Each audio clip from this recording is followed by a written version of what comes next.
Hey, everybody, we're here to help you get into a discipleship relationship and know what you're doing when you're in one. Because maybe you're struggling with that question right above us. How do I disciple someone? Maybe there's someone in your life that you've felt a challenge to disciple, or someone at church has asked you to disciple them, and you don't really know what to do or where to start. So, we're here to help you with that. We recommend that you start with some form of pathway that you're following. A pathway is something that allows people to find themselves where they are spiritually and then know where the next step is and ultimately where they want to go. We use a pathway called stages that helps us out, and I'm going to explain that to you really quickly. First, we think that everybody you meet in life is in one of these stages. First of all, you can find someone who's not curious at all about Jesus. They're not willing to explore it with you either. You can then find someone who is curious about Jesus, who is willing to explore, and we'll call this some kind of spiritual hunger. They're hungry for Jesus. You can also have someone in your church maybe who is a believer who identifies with Christianity and the Christian message, but really doesn't know how to grow on their own. They don't know how to self-feed yet.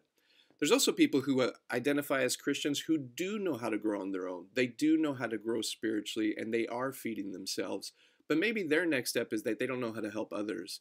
And finally, we have people who are disciple makers, who know how to grow on their own, but they also know how to feed others. They know how to lead others through discipleship. So we use this pathway to let people identify where they are and kind of give them an idea of what their next step is. And we use our website called disciplemakingstages.com. And I'm going to go to it real quick because maybe you're wondering, well, how do I know where the person I'm working with is?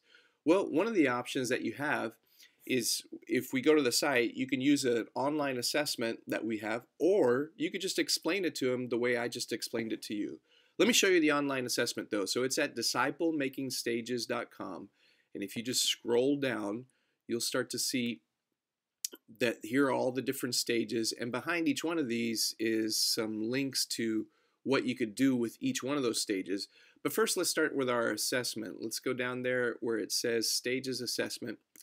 And you can click on there and you'll see that what it does is there's a link that you can send them by email, or you can just send them to this site and they will put their name and their email in the right spaces, but then they're going to put your name and your email as the person who's discipling them or mentoring them. And ultimately, what that does, though, is that all the results to their assessment go straight to you, and it tells you what stage they're in and maybe some of the things that you need to work on with them. So it'll also ask them things like, are you mainly a thinker, feeler, or doer? Because not only is stage is important, but also how they're wired is important, because it's going to set up expectations of what discipleship looks like for them. And it also, knowing how you're wired really helps too, and we're going to do that in a different video. But for now, when you find out where someone is in the stages through an assessment, either verbally or online, then you want to just initiate one conversation with them that we call the talk. So I'll give you an example of the talk. We have a little article written about it, but the link for it is all over our stages assessment email and our website. But in the versions of the talk, we have three different kinds. We have a talk for new discipleship relationships in general. And this is just going to go over their assessment. It's going to define discipleship. It's going to talk about some of the goals that you'll have in producing good growth rhythms in their life. And it's also going to explain the process, which is all really important for you to do in your first discipleship meetup, because you want to let them know this is what we're going to be doing and how we're going to be investing our time. We also have a talk specifically for new believers that goes over things like assurance of salvation and really goes over the gospel again. And that's really important for those new believers. We also have the talk for people who are curious, who are not Christians yet, but are willing to meet with you. And it kind of sets expectations of what curiosity really looks like when you're exploring spiritually. And also gets them to realize that maybe their curiosity is really a calling from Jesus. So there's a specific talk for each one of those.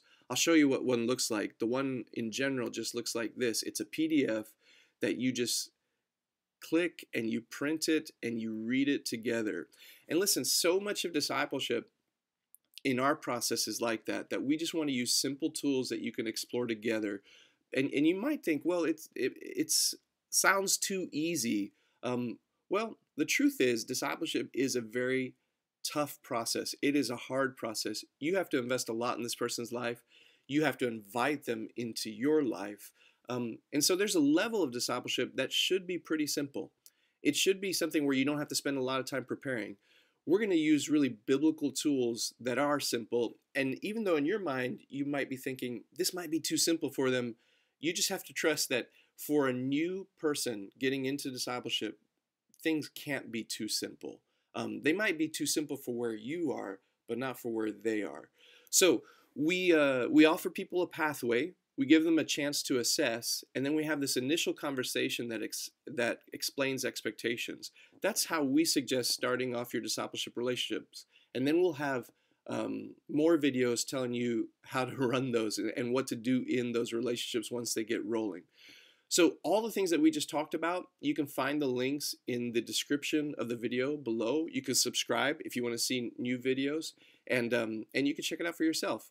You are doing one of the most important things you could ever do as a Christian, and so keep it up, and we'd love to walk with you.